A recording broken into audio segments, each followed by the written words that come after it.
The November fog had settled over Baker Street like a grey shroud, muffling the sounds of London's awakening and casting our familiar sitting room at 221B into an amber twilight despite the morning hour.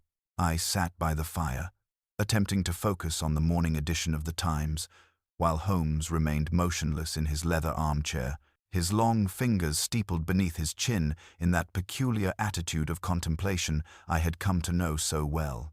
The gaslight flickered against the yellowed windows, and somewhere in the distance, a church bell tolled the hour with mournful persistence. It was precisely then that Mrs. Hudson's hurried footsteps echoed up our 17 stairs, followed by the unmistakable heavy tread of Inspector Lestrade's boots. "Mr. Holmes," came our landlady's breathless voice. "Inspector Lestrade to see you, sir, and he says it's most urgent indeed." Before Holmes could respond, the door burst open to reveal the compact figure of Scotland Yard's most persistent detective. His usually neat appearance dishevelled, and his face bearing the unmistakable pallor of a man who had witnessed something deeply disturbing. His bowler hat sat askew upon his head, and his hands trembled slightly as he clutched a leather portfolio to his chest. "Holmes!" Lestrade exclaimed without preamble, his voice cracking with strain. "I've just returned from Surrey, from Ravenwood Mill, and I confess myself completely baffled by what I've discovered there. 3 days ago, the mill owner, Mr. Silas Blackwood, was found dead in his private counting room under circumstances that defy all rational explanation." Holmes' grey eyes flickered with interest, though he maintained his statuesque pose as our visitor continued. "The door was bolted from the inside." "Watson," Lestrade said, acknowledging my presence with a distracted nod. "And the only window is no larger than a hatbox, secured with iron bars and overlooking a 40-foot drop into the mill race below. Yet somehow, impossibly, Blackwood appears to have been murdered, struck down by a blow to the head that could not have been self-inflicted." Holmes finally stirred, unfolding his lean frame from the chair with fluid grace, his keen gaze now fully focused upon our agitated visitor. "The local constabulary found no weapon in the room," Lestrade continued, consulting his notes with shaking fingers. "No sign of struggle, and no means by which an assailant could have entered or departed. The mill workers had all gone home hours before, and the night watchman swears no one passed through the grounds. When Blackwood's clerk found him the next morning, the key was still in the lock on the inside, and the room showed no disturbance save for the body itself." The inspector's voice dropped to barely above a whisper. "There's more, Holmes. The safe stood open, its contents gone, yet the combination was known only to Blackwood himself." Holmes approached the window, his silhouette sharp against the grey morning light as he gazed down into the fog-shrouded street below. "Most intriguing," he murmured, his voice carrying that familiar note of satisfaction that invariably accompanied the presentation of a seemingly impossible problem. "Tell me, Lestrade, what manner of man was this Silas Blackwood?" "A hard master," Lestrade replied grimly, "universally despised by his workers and competitors alike. The man had made countless enemies throughout Surrey with his harsh business practices and ruthless ambition. Yet here's the strangest part of all. On the very evening of his death, witnesses report, he seemed unusually agitated, speaking of settling old debts and making amends for past wrongs." Holmes turned from the window, his eyes now blazing with the unmistakable fire of intellectual pursuit, and I knew that once again we would soon find ourselves bound for adventure in the pursuit of an impossible truth. Holmes rose from his chair with that sudden, electric energy I had witnessed countless times before, his grey eyes already blazing with the peculiar fire that seized him whenever an intellectually stimulating puzzle presented itself. "Your account fascinates me, Lestrade," he declared, moving to examine the inspector more closely. "Though I perceive you have omitted certain details, perhaps unconsciously, the faint odor of linseed oil clinging to your coat, combined with the distinctive yellow staining beneath your fingernails, suggests you spent considerable time in the vicinity of machinery recently oiled and maintained. Moreover, the particular pattern of mud upon your boot's clay mixed with what appears to be wood pulp indicates Ravenwood is no ordinary mill, but rather a paper manufactory of substantial size. Lestrade stared in amazement, his mouth opening and closing like that of a landed fish, while I felt once again that familiar surge of admiration for my friend's extraordinary powers of observation. "Pack your medical bag, Watson," Holmes continued without pause, already striding toward his bedroom. "We depart for Surrey within the hour. This locked room mystery presents elements that demand immediate investigation, and I suspect that every moment's delay may prove costly." I set aside my newspaper, recognizing the futility of protest when Holmes had fixed upon a case of such evident complexity, and began gathering the supplies that experience had taught me to keep readily available for our adventures. The journey to Ravenwood Mill carried us through the grey November countryside, where bare branches etched stark patterns against the leaden sky and frost-covered fields stretched endlessly toward distant copses shrouded in mist. Holmes maintained his characteristic silence throughout the train ride. His sharp profile turned toward the window as he absorbed every detail of the passing landscape, while I attempted to draw additional information from Lestrade regarding the peculiar circumstances surrounding Blackwood's death. "The man was found seated at his desk," the inspector explained as our hired carriage wound through narrow lanes bordered by dripping hedgerows, his head resting upon his account ledgers as though he had simply dozed off during his evening calculations. Yet the blow that killed him was delivered with tremendous force to the back of his skull, and there was remarkably little blood, suggesting death was instantaneous. Holmes stirred at this information, his eyes narrowing with interest as he processed what seemed to be contradictory evidence. Ravenwood Mill rose before us like some brooding monument to industrial ambition, its red brick facade darkened by years of soot and weather, while the great water wheel stood motionless beside the swift-running race. The acrid smell of chemicals and pulp hung heavy in the still air, and I could hear the distant rush of water over the weir downstream. Several workers had gathered near the main entrance, their faces bearing the unmistakable expressions of men whose livelihood had died with their master, and they watched our arrival with sullen curiosity mixed with hope that perhaps justice might yet be served. "The counting room lies on the second floor," Lestrade informed us as we approached the imposing entrance, accessible only through Blackwood's private office, which in turn opens directly onto the main mill floor. He was most particular about security, installing the finest locks and maintaining strict control over who might enter his domain. Holmes nodded absently, his keen gaze already cataloguing every detail of our surroundings as we passed through the heavy doors into the cavernous interior. The silence within was oppressive, broken only by the echo of our footsteps on worn wooden floors and the occasional creak of settling timbers. Dust motes danced in pale shafts of light filtering through high windows, while the air carried lingering scents of machine oil and raw materials. Holmes moved with purposeful deliberation, pausing occasionally to examine seemingly insignificant details that escaped both Lestrade's notice and my own comprehension. We climbed a narrow staircase to reach a heavy oak door bearing a brass nameplate with Silas Blackwood's name etched in precise lettering. Lestrade produced a large iron key, his hand trembling slightly as he turned it in the lock, and the door swung open to reveal a Spartanly furnished office, dominated by a massive wooden desk, behind which sat an empty chair that seemed to await its master's eternal return. Holmes stepped across the threshold of Blackwood's office with the measured precision I had witnessed countless times before, his keen eyes immediately cataloguing every detail of the Spartanly furnished chamber. The room bore the austere character of its deceased occupant, dark mahogany furnishings polished to mirror brightness, leather-bound ledgers arranged with military precision upon shelves that lined the walls, and a single oil portrait of a stern-faced woman whose disapproving gaze seemed to follow our movements. "His late wife, I observe," Holmes murmured, noting the black ribbon draped across one corner of the frame, though the absence of any personal correspondence or feminine touches suggests their union was more commercial arrangement than matrimonial bliss. Lestrade guided us toward a second door at the far end of the office, this one secured with an even more formidable lock, whose brass surface gleamed, despite the general gloom that pervaded the building. "The counting room," the inspector announced with obvious reluctance, producing yet another key from his collection. "Mind yourselves, gentlemen, we've disturbed nothing since the discovery."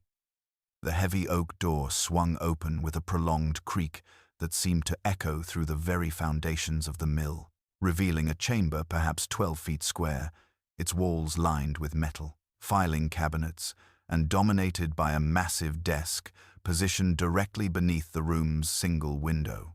The window itself proved even more restrictive than Lestrade had described, no larger than a gentleman's hat box. Its thick glass reinforced with iron bars that had been set deep into the brick masonry, while the sheer 40-foot drop to the churning mill race below rendered any external approach utterly impossible. Holmes approached the desk, where chalk outlines still marked the precise position in which Silas Blackwood had been discovered, his head resting upon an open ledger whose pages bore neat columns of figures in the deceased man's meticulous handwriting. A dark, irregular stain marred the polished mahogany surface, the wood grain having absorbed the unfortunate man's life essence in a pattern that spoke eloquently to my friend's trained eye. "Observe, Watson," he commanded, kneeling beside the desk with his magnifying glass already in hand. "Remarkably little blood, spatter for such a violent blow, and note the angle of impact from above and slightly behind, suggesting the victim was seated and unaware of his attacker's approach." Moving with systematic precision, Holmes next examined the door through which we had entered, paying particular attention to the heavy iron bolt that had secured the chamber from within. He tested its mechanism repeatedly, his long fingers tracing the metal surface with almost surgical delicacy. "Recently oiled," he observed, lifting his fingertip to catch the pale afternoon light. "Yet see how the oil has run in a thin line along the bolt housing fresh application, perhaps within hours of the crime." His attention then shifted to the threshold itself, where he knelt to examine what appeared to my untrained eye as merely worn floorboards. "Lestrade," Holmes said suddenly, his voice carrying that note of suppressed excitement I had learned to recognize. "You mentioned the key was found inside the lock?"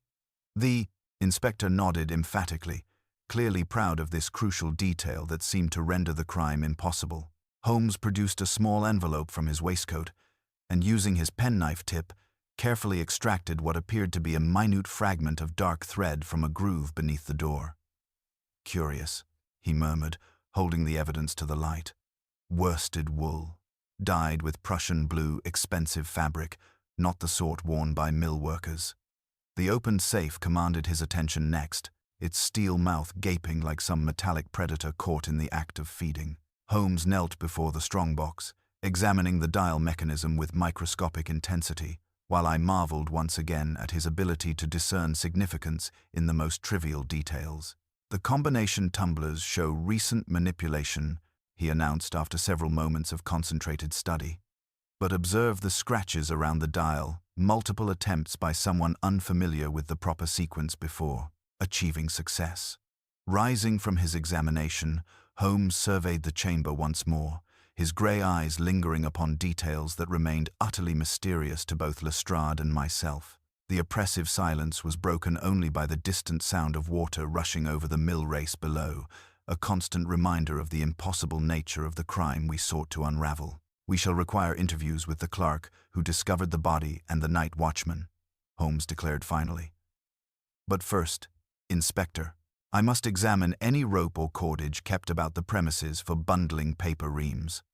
Lestrade's puzzled expression at Holmes's request regarding rope and cordage was familiar to me, yet years of witnessing my friend's seemingly eccentric methods had taught the inspector to comply without question. We descended to the mill's storage area, a cramped chamber beneath the main stairwell where coils of hemp rope and binding materials lay arranged with methodical precision. Holmes moved among these supplies with the focused intensity of a scholar examining ancient manuscripts, his magnifying glass revealing secrets hidden within the mundane fibers. He selected a length of waxed flax rope, testing its tensile strength between his hands before raising it to his nose with that peculiar habit of employing all his senses in investigation. "Excellent quality," he murmured, measuring the rope's diameter with a small ruler from his waistcoat, capable of supporting considerable weight without stretching. His attention fixed upon a partially depleted reel, and he turned to address a stocky man in a leather apron who had appeared at our shoulders. "You are the foreman, I presume?" The man nodded nervously. "Caleb Hobbs, sir. These 15 years. Holmes indicated the diminished reel. "This waxed flax someone has taken a considerable length recently." Hobbs swallowed hard, his weathered face growing pale. "Aye, sir. Perhaps 6 feet or more. Taken sometime in the night. I noticed it this morning when preparing the day's bundles."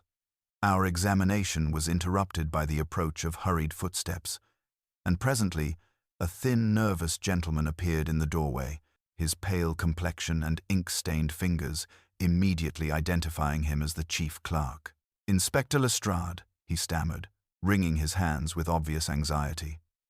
"I am Edwin Pike, Mr. Blackwood's chief clerk. I was told you wished to speak with me regarding Tuesday evening's terrible events." Holmes straightened from his examination, his keen gaze immediately fixing upon this new witness with predatory intensity, noting the man's crisp blue serge coat and the silver pencil holder protruding from his waistcoat pocket. "Indeed, Mr. Pike," Holmes interjected smoothly, "and I perceive you were the unfortunate individual who discovered your employer's body. The chalk dust upon your sleeve and the particular shade of blue ink staining your right index finger suggest you spent the early morning hours preparing documents before venturing to the counting room." Pike's eyes widened in amazement at this display of deductive reasoning, while his nervous fidgeting increased noticeably under Holmes's penetrating scrutiny. "Yes, sir, precisely correct," the clerk confirmed, his voice trembling with memory. "I arrived at 7 o'clock, as was my custom, prepared the morning correspondence, and then went to deliver the daily reports. When I found the counting room door locked with no response to my knocking, I feared something was amiss." Mr.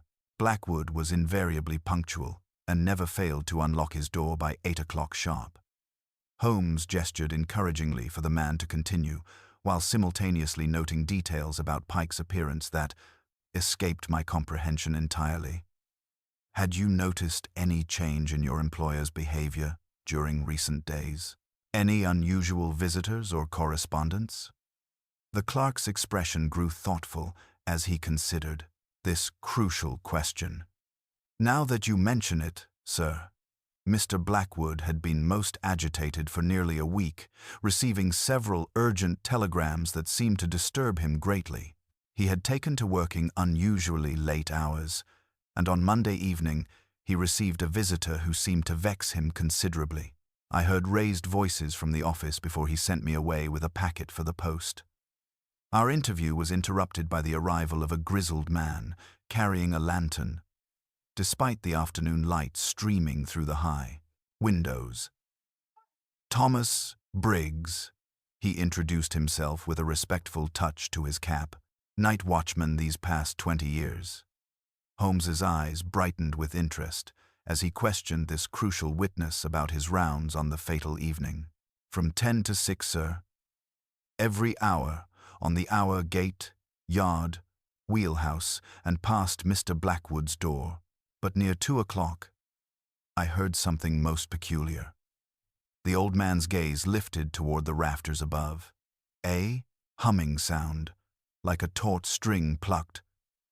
From somewhere above that office. Strange it was, for there's naught up there but beams and the old iron hoist we no longer use. Holmes's entire demeanor transformed at this revelation, his body tensing with barely contained excitement. "Show me this hoist immediately," he commanded, and Briggs led us to a narrow iron gallery above Blackwood's office. An aged pulley and hook hung from the rafters, apparently long disused and covered with dust and neglect. Yet when Holmes examined the mechanism with his handkerchief, the linen came away bearing a pale, greasy smear of fresh oil. Recently, lubricated, he observed with satisfaction, and observe this scoring on the beam where rope has run under considerable tension. With his penknife, he carefully extracted a minute pellet of dark wax from a crevice beside the pulley housing, conveying it to his pocketbook with the reverence of an archaeologist preserving a priceless artifact.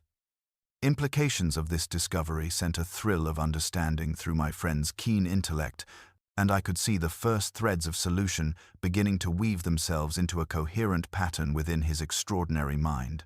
Holmes remained upon the iron gallery for several long moments, the pellet of dark wax resting in his palm like some ancient talisman whose secrets demanded careful interpretation. The afternoon light, filtered through grimy windows and dancing with motes of mill dust, cast his sharp profile in stark relief against the weathered beams as he conducted his silent calculations. "Watson," he said at length, his voice carrying that peculiar note of controlled excitement I had learned to recognize as the harbinger of significant discovery. "This fragment tells us far more than its modest size might suggest.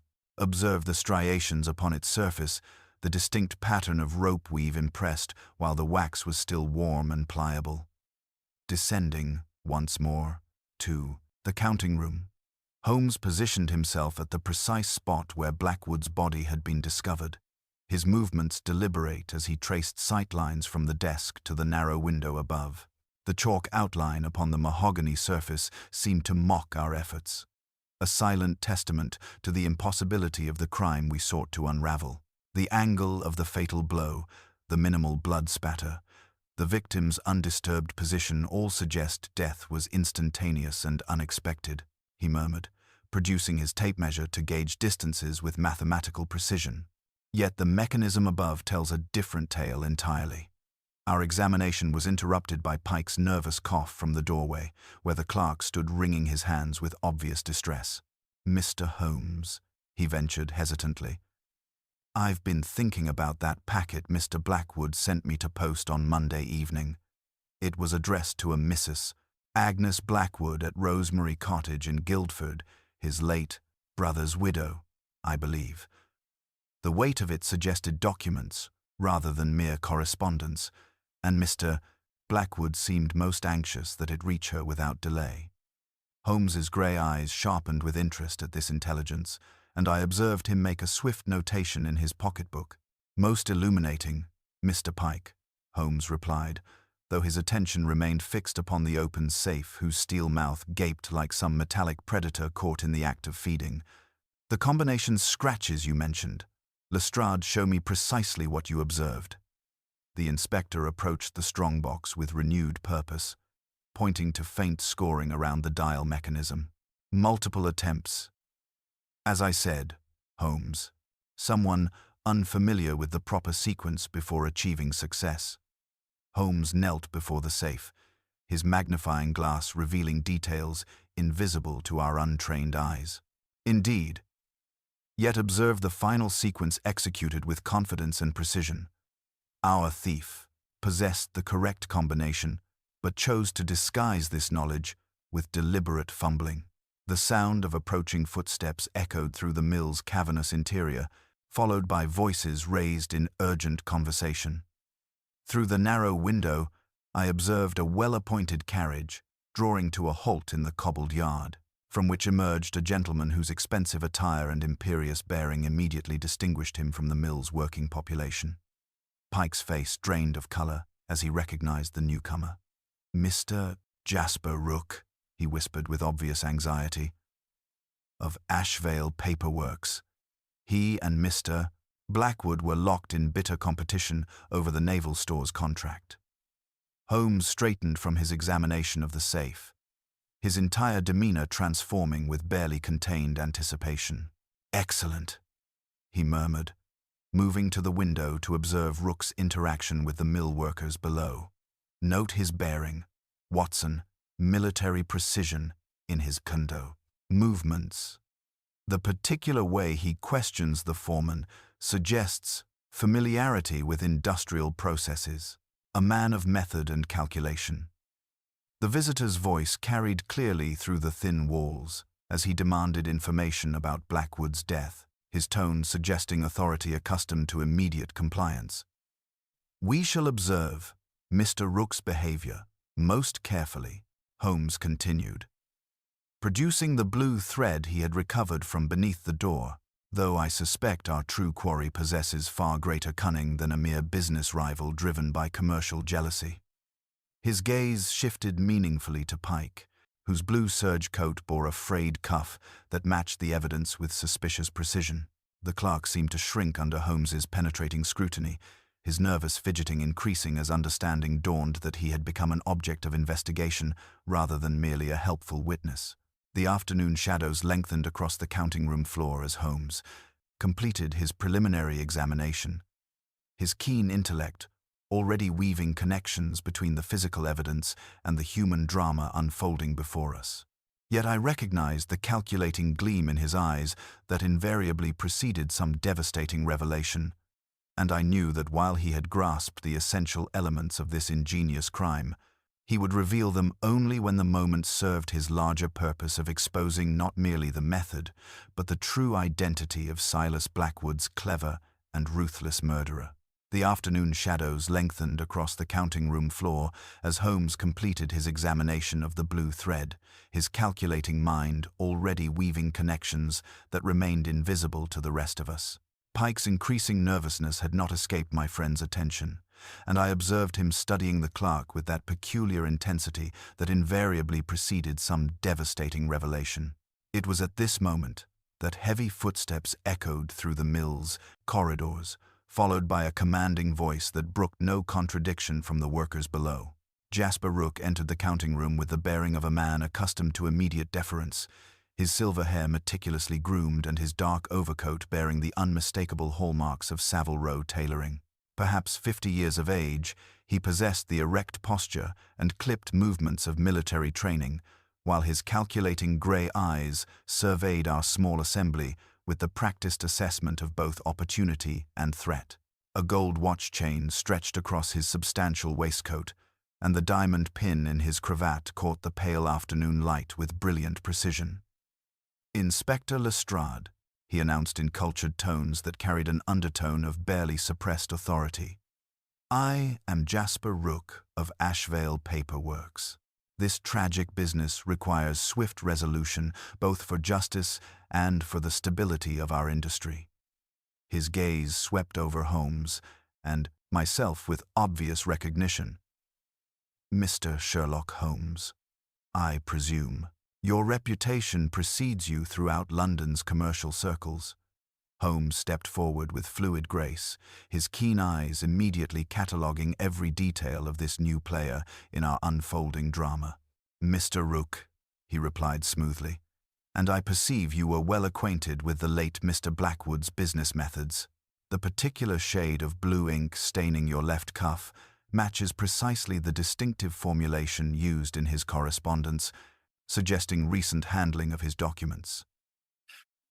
Rook glanced down at his sleeve, with apparent surprise, though I detected a momentary tightening around his eyes that suggested Holmes's observation had struck home with uncomfortable accuracy. Pike's sharp intake of breath drew our attention back to the clerk, whose face had grown ashen at this exchange. The blue thread evidence seemed to weigh heavily upon his conscience, and under Holmes's penetrating gaze, his composure finally cracked entirely. He stammered, his voice barely above a whisper. "There is something I must confess. On Monday evening, after Mr. Blackwood dismissed me with that packet for Mrs. Agnes, I returned to retrieve my spectacles from the office.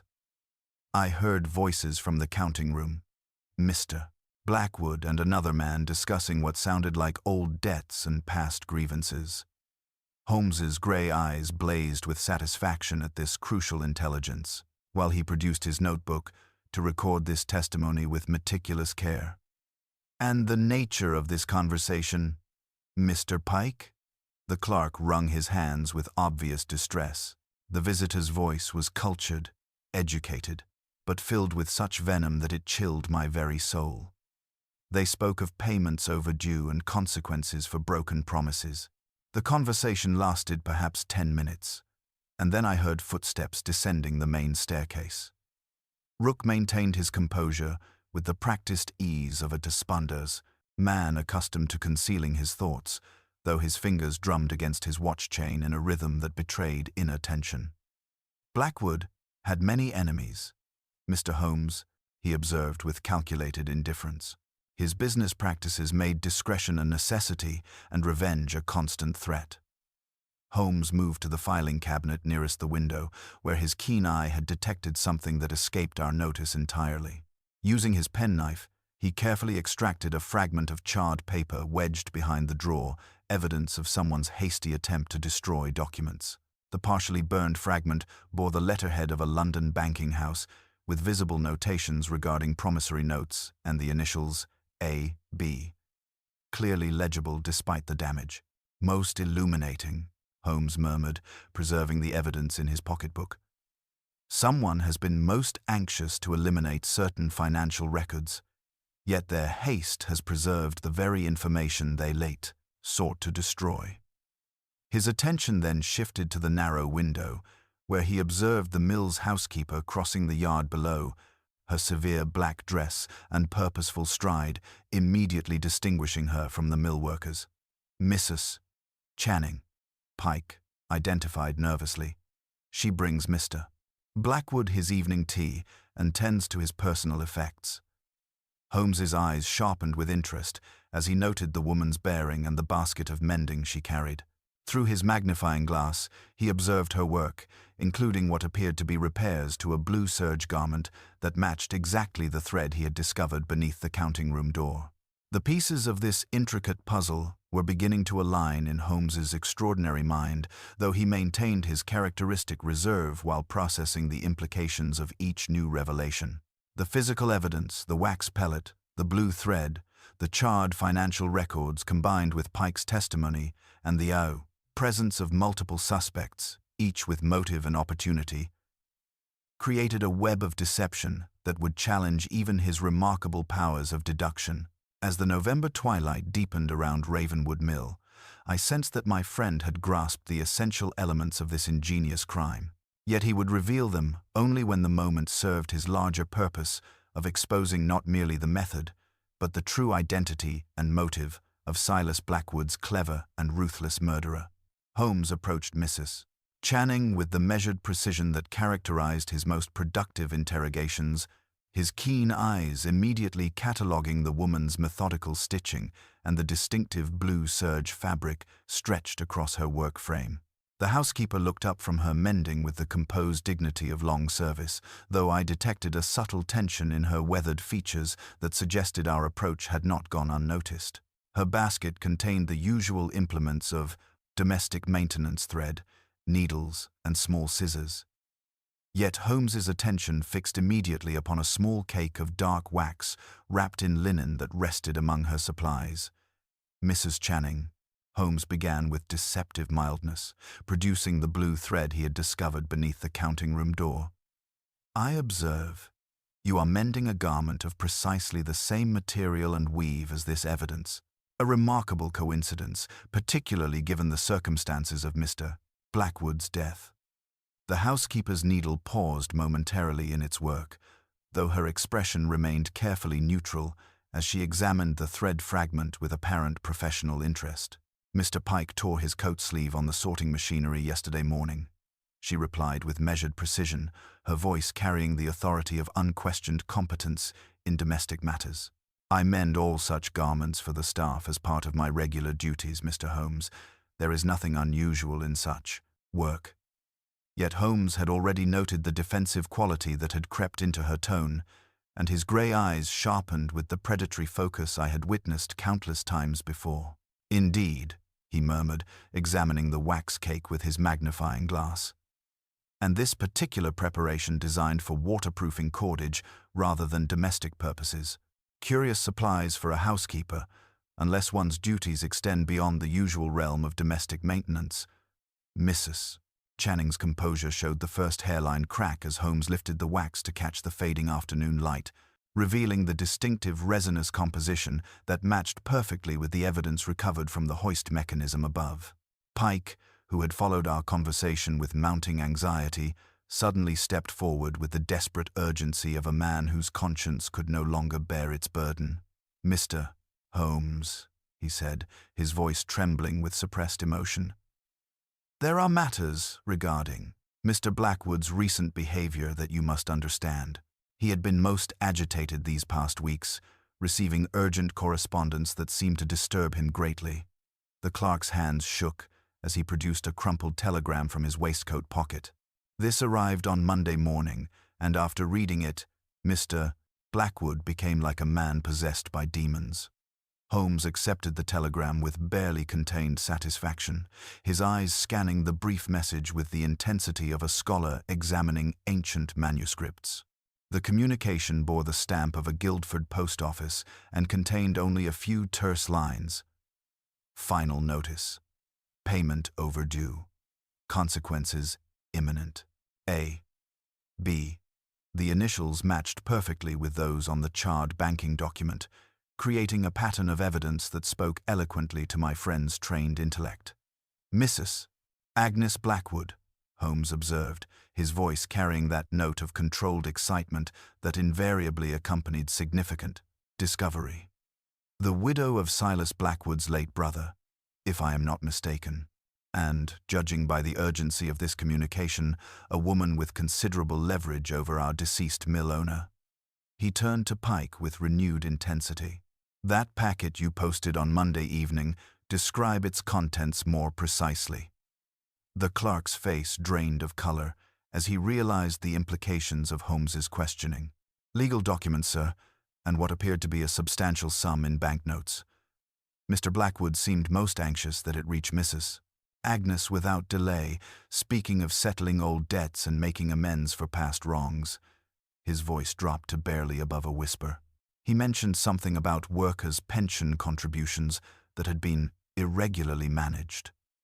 Rook, who had maintained his position near the mill entrance throughout this exchange, moved closer with obvious interest, his calculating eyes betraying a sharp intelligence that had been carefully concealed beneath his commercial facade. "Embezzlement," he stated with cold precision. "A crime that would destroy not only Blackwood's reputation, but the financial stability of every family dependent upon this mill. Mrs. Agnes Blackwood held considerable power over her brother-in-law's fate." Holmes nodded thoughtfully, though I detected the calculating gleam in his gray eyes that suggested this revelation had raised more questions than it answered. The physical evidence, the rope, the wax, the scored beam above, told a story of elaborate mechanical preparation, while the financial motive provided the emotional catalyst that might drive someone to such desperate measures. Yet, the identity of the actual perpetrator remained shrouded in the complex web of relationships and opportunities that surrounded Blackwood's death. Mrs. Channing rose from her work with the dignity of a woman who had served faithfully for decades, her weathered hands folding the blue serge with practiced precision. "Mr. Blackwood was not an easy master," she said quietly, her voice carrying undertones of long-suppressed frustration. "His business methods brought suffering to many honest families, while he lived in comfort built upon their sacrifice." The admission hung in the air like a confession, though Holmes's expression suggested he had expected such a revelation. As the November twilight deepened around Ravenwood Mill, I sensed that my friend had grasped the essential elements of both motive and method, yet he maintained his characteristic reserve while processing the full implications of each new piece of evidence. The stage was set for the final act of this intricate drama, where Holmes would demonstrate once again his extraordinary ability to illuminate truth from the shadows of deception and bring justice to those who believed themselves beyond the reach of earthly law.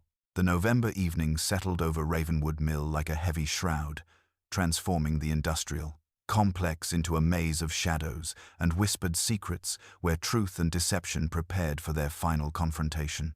Holmes stood at the narrow window of the counting room, his sharp profile etched against the dying light as he watched the last mill workers disappear into the gathering dusk, their footsteps echoing hollowly across the cobbled yard before being swallowed by the perpetual murmur of water rushing over the weir below. The gaslight flickered against the yellowed glass, casting dancing patterns across the chalk outline that still marked Blackwood's final position. while the opened safe gaped like some metallic mouth that had devoured its victim's most guarded secrets. "Watson," Holmes announced with sudden decision, turning from his contemplation with that electric energy I had witnessed countless times before. "I believe the moment has arrived for a more direct approach to this fascinating puzzle. The physical evidence, we have gathered the rope, the wax, the blue thread. The charred financial records tells a story of mechanical ingenuity and careful planning. Yet the human element remains obscured behind a veil of calculated misdirection." His grey eyes blazed with the peculiar fire that invariably accompanied his most brilliant deductions, and I recognized the signs of a mind that had grasped not merely the method, but the entire psychological landscape of this ingenious crime. Lestrade, who had maintained his position near the door throughout our extended investigation, stepped forward with obvious curiosity as Holmes began to pace the chamber with measured precision. "What do you propose, Holmes?" the inspector inquired, his voice carrying the respectful attention that years of witnessing my friend's extraordinary methods had instilled. "The case seems to grow more complex with each revelation, and I confess myself uncertain how to proceed against such elaborate deception." "Elementary, my dear Lestrade," Holmes replied, his voice carrying that note of controlled satisfaction that invariably preceded his most audacious strategies. "We shall gather all those directly involved in this unfortunate affair, Mr. Pike, Mrs. Channing, Mr. Rook, and our diligent night watchman, Mr. Briggs, in this very chamber at precisely 9 o'clock this evening. I shall then present my reconstruction of Tuesday night's events, complete with a demonstration of the mechanism by which this seemingly impossible crime was accomplished."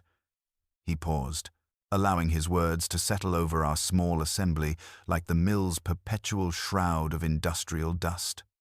"However, my initial presentation will contain certain deliberate inaccuracies, carefully chosen to provoke our unknown adversary into revealing themselves through contradiction or nervous reaction." The strategy was quintessentially Holmes, a psychological trap, baited with half-truths and designed to exploit the criminal's need to correct or control the narrative of their carefully planned crime. I had witnessed such tactics before, and they rarely failed to yield the desired result, though they invariably tested the nerves of innocent and guilty alike. Mrs. Channing, who had remained at her mending throughout our discussion, looked up from her work with an expression that mingled resignation with something approaching relief, as though the prospect of final revelation lifted a burden she had carried too long in silence. As the last vestiges of twilight faded beyond the narrow windows, Holmes began his preparations with the methodical precision of a master strategist arranging pieces upon a chessboard. He made subtle alterations to the crime scene, a barely perceptible adjustment to the desk chair's position, a faint dusting of flour along the threshold that would reveal any unauthorized movement, and a careful repositioning of the gas lamp to cast shadows that would enhance the dramatic effect of his coming performance. The waxed rope from our earlier examination lay coiled upon the desk like a serpent, waiting to strike, while the fragment of blue thread rested in a small envelope that Holmes handled with the reverence of an archaeologist preserving a priceless artifact. Pike had departed under the pretext of preparing for the evening's gathering, though his pale complexion and nervous manner suggested little prospect of rest before our appointed confrontation.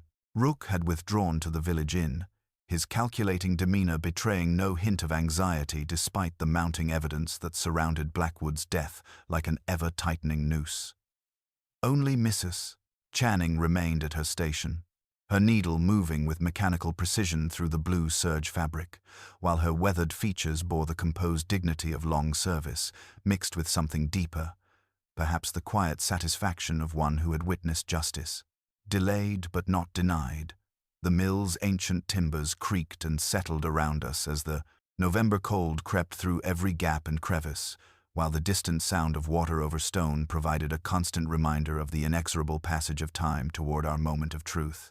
Holmes positioned himself near the iron gallery's entrance, his keen gaze sweeping the chamber one final time as he committed every detail to his extraordinary memory.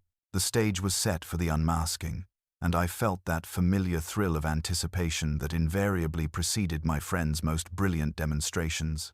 Knowing that within hours, the intricate web of deception would be torn asunder by the sheer force of his relentless logic and the criminal's own inability to resist the compulsion to correct what they perceived as errors in the great detective's reasoning. The mill's ancient clock tower chimed 9 times, each doleful note echoing through the November darkness as our carefully assembled company gathered in the counting room where Silas Blackwood had met his mysterious end. Holmes had positioned each participant with theatrical precision. Lestrade, near the door, with his notebook ready. Pike, standing nervously beside the filing cabinets. Mrs. Channing seated composedly with her mending basket.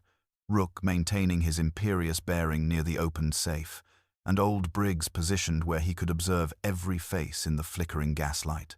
The single gas jet cast dancing shadows across the chalk outline that still marked Blackwood's final position, while the coiled waxed rope lay upon the desk like some serpent waiting to strike. Ladies and gentlemen, Holmes began with the measured cadence of a master performer commanding his stage. I have assembled you here to witness the reconstruction of Tuesday evening's tragic events. His keen gaze swept over each face in turn, cataloging every reaction with scientific precision. The physical evidence tells a fascinating tale of mechanical ingenuity combined with intimate knowledge of both the mill's construction and its owner's rigid habits. He moved to demonstrate the rope mechanism, threading the waxed line through the ancient pulley above, while explaining how a weighted object could be lowered through the narrow window to strike the victim with lethal precision. Yet Holmes's reconstruction contained the deliberate inaccuracies he had promised. Carefully chosen details designed to provoke contradiction from someone who possessed intimate knowledge of the actual events. The timing, I believe, was approximately midnight, he stated with apparent certainty, when the killer released a simple lead weight to deliver the fatal blow. His demonstration drew gasps from the assembled witnesses, though I observed subtle reactions that suggested not all were equally surprised by this revelation of method. The psychological trap was expertly baited, requiring only the criminal's natural compulsion to correct perceived errors in the great detective's reasoning. Pike shifted nervously, his pale complexion growing even more ashen as Holmes continued his deliberately flawed narrative. The door was secured from outside using a thread passed through the keyhole, Holmes declared, indicating the lock mechanism with theatrical precision. No, Pike blurted suddenly, his voice cracking with strain. The thread went under the door. Not through the keyhole, the gap was wide enough, and it was safer. He clapped his hand over his mouth in horror as the words escaped. But the damage was done. The confession hung in the air like an admission of guilt, while Holmes's grey eyes blazed with satisfaction at the success of his stratagem. Mrs.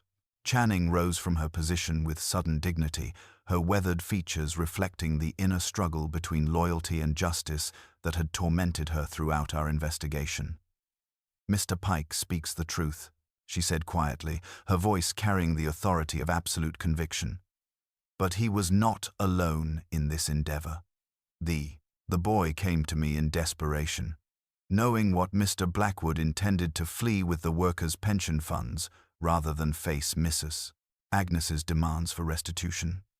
Her confession added moral weight to Pike's mechanical expertise, revealing the collaboration between youth and experience that had made this elaborate crime possible. Holmes nodded with the satisfaction of a chess master whose opponent had finally moved into checkmate. "The blue thread from your mending supplies, Mrs. Channing, operated by Mr. Pike's knowledge of the bolt mechanism. The wax pellet to time the release, softened by candle heat to create the precise delay needed. The safe combination known to Pike from his nightly duties, yet disguised with deliberate scratches to suggest unfamiliarity. Each piece of evidence fell into place with inexorable logic, while the two conspirators stood revealed by their own compulsion to correct the great detective's deliberately imperfect reconstruction. The November wind whistled through the mill's ancient timbers as Holmes prepared to deliver his complete explanation of this ingenious crime. where mechanical precision had served the cause of rough justice against a man whose greed had destroyed the lives of honest working families. The stage was set for the final revelation that would illuminate not merely the method, but the profound moral complexity that had driven two unlikely accomplices to commit what they saw not as murder, but as the only means of preventing an even greater injustice from going unpunished. The November wind whistled through the mill's ancient timbers as Holmes stepped forward with the measured precision of a master surgeon preparing to reveal the intricate anatomy of an impossible crime. His grey eyes reflected the gaslight's dancing flames as he began to weave together the complete tapestry of this remarkable conspiracy, his voice carrying that note of controlled satisfaction that invariably accompanied his most brilliant deductions. "Ladies and gentlemen," he announced, his keen gaze sweeping over each assembled face, "we are confronted not merely with murder, but with a crime that masqueraded as the work of supernatural agency, when in truth it represents the tragic collision between mechanical ingenuity and moral desperation." Holmes moved first to address the seemingly impossible circumstance that had baffled Scotland Yard from the beginning.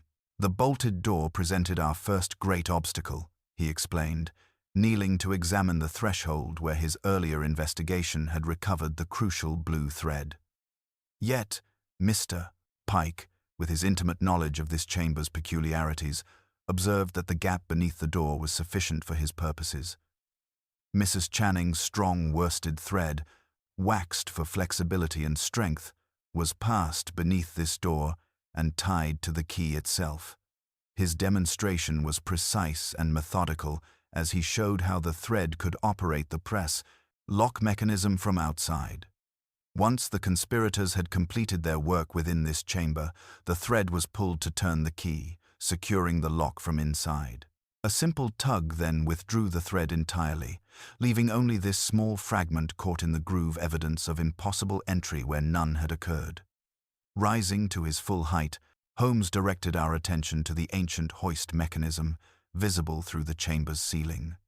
The weapon's delivery required both mechanical precision and intimate knowledge of the victim's habits, he continued, producing the coiled waxed rope from the desk. The night watchman's testimony of a humming sound at 2 o'clock was not supernatural manifestation, but the song of this rope running under tremendous tension through the recently oiled pulley above.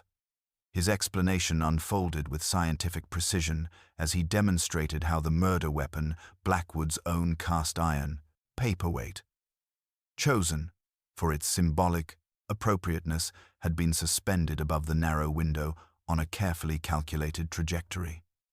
"The true genius," Holmes observed with something approaching admiration, lay in the timing mechanism itself. He produced the small wax pellet from his pocketbook, holding it to catch the gaslight. This fragment, recovered from the hoist mechanism, controlled the entire sequence of events.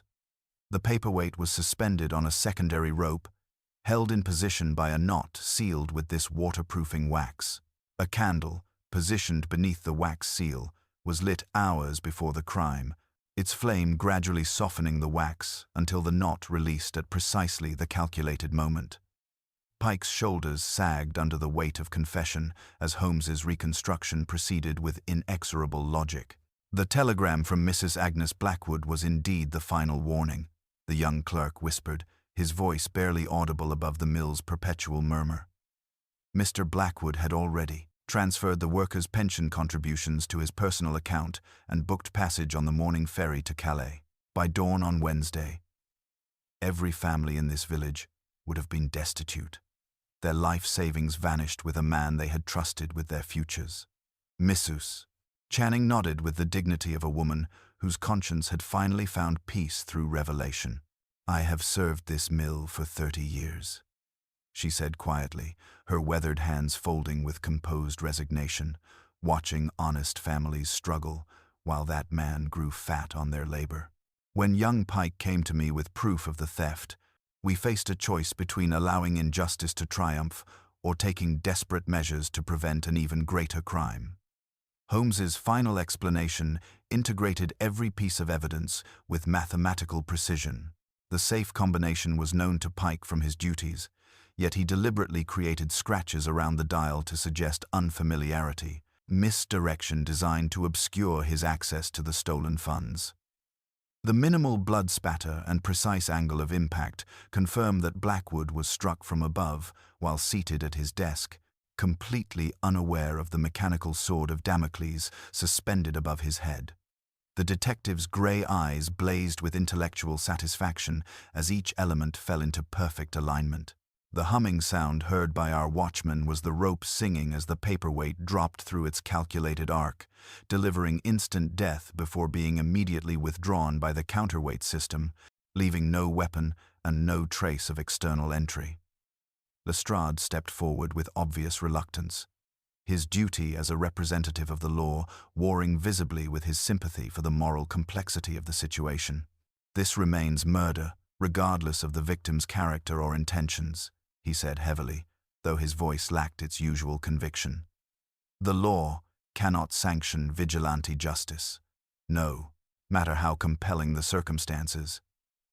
Yet, even as he spoke these words, his gaze shifted to the opened safe and the scattered documents that bore witness to Blackwood's systematic betrayal of the very families who had depended upon his integrity. Holmes observed this moral struggle with the detached interest of a scientist studying human nature under extreme conditions. "The law must have its course, Inspector," he said quietly, his voice carrying undertones of philosophical reflection. "Yet remember that motive weighs with sentence as well as with guilt. There is a profound difference between murder for personal gain and the tragic arithmetic of misguided justice." His keen gaze settled upon Pike and Mrs. Channing with something approaching respect. These two individuals saw not murder, but the only means of preventing a crime that would have destroyed dozens of innocent lives. The gaslight flickered against the November darkness as Holmes completed his reconstruction, the coiled rope upon the desk now harmless, a serpent bereft of its venom. Outside, the river hurried past with its eternal, indifferent purpose, while the mill's ancient timbers settled into their perpetual rest. In that bleak chamber where guilt and pity stood side by side, I felt the chill of realities no fire could warm, and I understood once again how my friend could look upon the darkest contrivances of human desperation and read in them not merely crime, but the crooked shadow cast by justice denied and hope destroyed. The silence that followed Holmes's complete reconstruction hung in the counting room like a shroud, broken only by the November wind, rattling the narrow windows and the eternal murmur of water rushing over the mill race below. Pike stood, with his shoulders bowed under the weight of confession, while Mrs. Channing maintained her composed dignity despite the revelation that would surely seal both their fates. The gaslight flickered against the yellowed glass, casting dancing shadows across the chalk outline that still marked Blackwood's final position, a permanent reminder of how swiftly calculated justice could transform into inexorable tragedy. Lestrade moved forward with obvious reluctance, his compact figure squared by duty, yet burdened by the moral complexity that Holmes's reconstruction had revealed. "Edwin Pike, Martha Channing," he began formally, his voice heavy with legal necessity. "I arrest you for the willful murder of Silas Blackwood." The words echoed hollowly in the confined space, while both accused accepted their fate with the resigned dignity of those who had acted according to conscience rather than law. Pike raised his hands without protest, while Mrs. Channing merely folded her mending with the neat precision of a woman completing an inevitable task. "Inspector," Pike said suddenly, his voice gaining strength from moral conviction, "before you take us away, there is something you must know about the funds removed from that safe." He reached into his inner waistcoat with trembling fingers, producing a folded document that bore the official seal of the Guildford and County Bank. "Every penny of the stolen pension money has been deposited into the Ravenwood Workers' Provident Fund. I opened the account at dawn on Wednesday morning, immediately after we completed our terrible work. The receipt shows the full amount, £3,472, now held in trust for the families Mr. Blackwood would have ruined." Holmes accepted the document with something approaching reverence, his keen eyes scanning the precise figures that transformed this crime from mere murder into something far more complex and morally ambiguous. "Remarkable," he murmured, his voice carrying that note of philosophical reflection that invariably accompanied his most challenging cases. "You have committed the perfect crime, not for personal gain. Injustice. The law will see only murder, yet history may judge you more kindly. Mrs.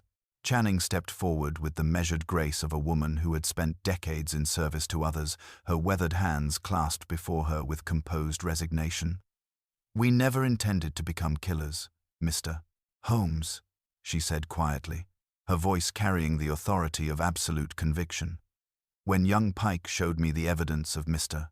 Blackwood's theft, the falsified pension records, the secret transfers to his personal account, we hoped that shame might yet drive him to restore the funds voluntarily. It was only when we discovered his plans for immediate flight to Calais that we realized desperate measures were required." Rook, who had maintained his position near the opened safe throughout this exchange, moved closer with obvious fascination at the mechanical precision of the crime. "Extraordinary ingenuity," he observed with professional appreciation, though his calculating eyes betrayed a deeper understanding of the commercial implications. "The naval stores contract alone would have been worth thousands annually. Blackwood's death eliminates my primary competitor, though I confess I had not anticipated such dramatic methods of market consolidation." Holmes turned to regard Rook with cold assessment, his grey eyes noting details that escaped the rest of us entirely. "Your presence here tonight, Mr. Rook, suggests more than casual interest in these proceedings. I suspect you were the cultured voice Pike heard arguing with Blackwood on Monday evening, not as conspirator, but as opportunist, pressing him over debts and contracts, while his position grew increasingly desperate." Rook's face flushed, but he maintained his composure with the practiced ease of a man accustomed to concealing uncomfortable truths. The November cold crept through every gap and crevice as Lestrade completed the formal procedures of arrest, his movements mechanical as he struggled with a case where guilt and innocence seemed inextricably intertwined. Pike and Mrs. Channing submitted to their bonds with quiet dignity, understanding that their actions had saved dozens of families from destitution while simultaneously condemning themselves to face the full weight of legal justice. Holmes gathered his evidence with methodical precision, each piece carefully preserved as testimony to the intricate web of motive and method that had produced this remarkable crime. Yet, I observed in his expression a recognition that went beyond mere intellectual satisfaction, an acknowledgement that this case had revealed not merely the mechanics of murder, but the profound moral questions that arise when justice and law find themselves in fundamental opposition, and ordinary people must choose between legal compliance and preventing the destruction of everything they hold dear. The November dawn broke cold and grey over Ravenwood Mill, frost lying upon the cobbled yard, like a shroud, while the great water wheel stood motionless in the crystalline air. Holmes and I watched in solemn silence as Lestrade's constables escorted Pike and Mrs. Channing to the waiting police cart, their breath forming pale clouds in the bitter morning as they walked with the composed dignity of those who had acted according to conscience rather than law. The young clerk's face bore the pallor of sleepless nights, yet his shoulders remained straight with moral conviction, while the housekeeper moved with the measured grace of a woman who had found peace through the revelation of long-harbored secrets. Jasper Rook observed their departure from the mill's entrance, his calculating eyes already assessing the commercial opportunities that Blackwood's death had created, though even his pragmatic nature seemed momentarily subdued by the gravity of what had transpired. He offered Holmes a respectful nod before departing in his well-appointed carriage, no doubt already formulating plans for the acquisition of Ravenwood Mill and its valuable contracts. The building itself seemed to exhale with relief, its ancient timbers settling into their perpetual rest, while the river continued its eternal course, indifferent to the human drama that had played out within its walls. Our journey back to London passed in contemplative silence. The grey countryside, rolling past our carriage window, like scenes from some melancholy drama where justice and mercy had fought their ancient battle to an inconclusive end. Holmes sat motionless in his corner, his sharp profile etched against the pale morning light as he processed the moral complexities that this case had revealed, while I found myself wrestling with questions that extended far beyond the mechanical ingenuity of Pike and Mrs. Channing's remarkable crime. The rhythmic clatter of wheels upon rails provided a hypnotic counterpoint to thoughts that would not be easily resolved by conventional notions of guilt and innocence. 3 weeks later, as London's familiar fog settled over Baker Street like a protective shroud, Holmes received the correspondence that would provide the final chapter to our Surrey adventure. The envelope bore the distinctive seal of Her Majesty's courts, and its contents revealed that justice, in its institutional form, had grappled with the same moral complexities that had challenged our own understanding throughout the investigation. The jury has returned a verdict of manslaughter rather than murder, Holmes announced with evident satisfaction, his grey eyes scanning the formal language that sealed the fate of 2 individuals whose crime had prevented a far greater tragedy. Pike has been sentenced to 5 years' imprisonment, with the possibility of early release for exemplary conduct. While Mrs. Channing, given her age and previous unblemished character, receives 3 years with immediate eligibility for supervised release. He set the letter aside with characteristic precision.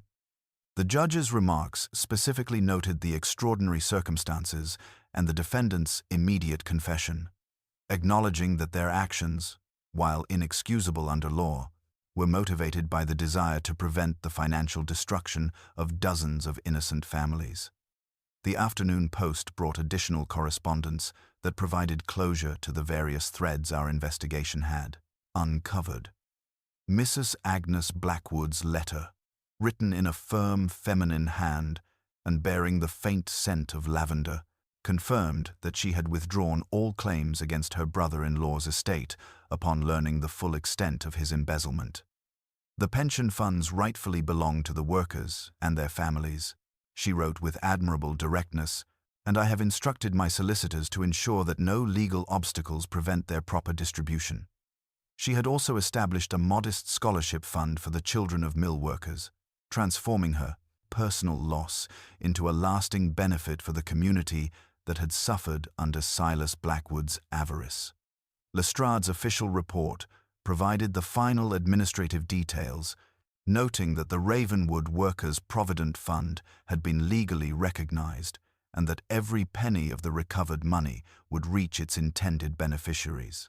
The inspector's typically dry prose could not entirely conceal his satisfaction that justice, however unconventionally achieved, had ultimately served the cause of the innocent rather than the guilty. As the fire crackled warmly in our familiar sitting room that evening, I found myself reflecting upon the profound questions this case had raised regarding the nature of justice itself. "Holmes," I ventured, setting aside my medical journal, "I confess myself deeply troubled by the moral complexities we have witnessed. Pike and Mrs. Channing committed murder, yet their actions preserved the financial security of dozens of families who would, otherwise, have faced destitution through no fault of their own." Holmes drew thoughtfully upon his pipe, the aromatic smoke curling toward the ceiling as he formulated his response with characteristic precision. "Justice, my dear Watson, is not always synonymous with law. These 2 individuals faced an impossible choice: allow a greater crime to proceed unchallenged or take desperate action to prevent it.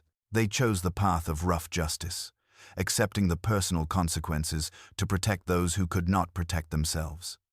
He paused, his keen eyes reflecting the dancing flames. The locked room mystery was merely the surface manifestation of a deeper puzzle concerning the nature of moral responsibility when legal remedies prove inadequate to prevent genuine harm. The gaslight flickered against our braingens windows as Holmes rose and moved to his violin case, extracting the instrument with the reverence of a craftsman handling a beloved tool. The mechanism was ingenious.